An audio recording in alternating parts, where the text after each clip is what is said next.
बिस्मिल्लाहिर्रहमानिर्रहीम।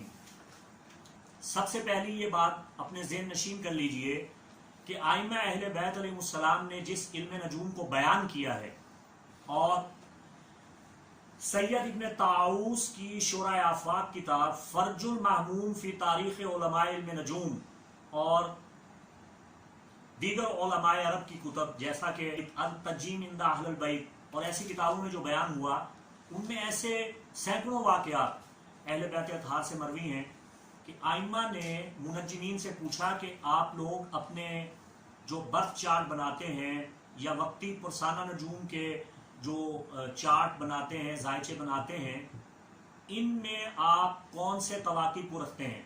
तो मुनज्जिमीन ने जवाब दिया कि हम इनमें शम्स, ज़ोहरा, तारक, कमर, ज़ोहर, मुश्तरी, मरी को रखते हैं।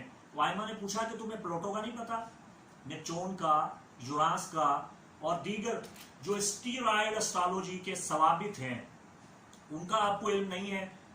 और जो फल्की औज़ा हैं, नजूम हैं, उनको आप किस खाने में रखेंगे? फिक्स स्टार एस्ट्रोलॉजी कहाँ जाएगी? तो मुनज्जिमीन लाजवाब हो गए। तो ये एक बहुत बड़ी प्रॉब्लम है।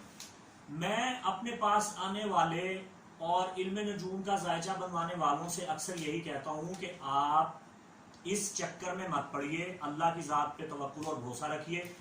सरफ़ नज़र इस बहस के कि इल्म नजूम में बहुत वुसअत है, बारीकी है, सरसरी तौर पे जायचा बना के मैं उन्हें बता देता हूँ कि आपके मामलात में फ़लाँ फ़लाँ फ़लाँ कवाकिब जो हैं वो आपके मददगार साबित हो सकते हैं और फ़लाँ फ़लाँ कवाकिब जो हैं वो इल्तवा, रुकावट और परेशानी का सबब बन सकते हैं।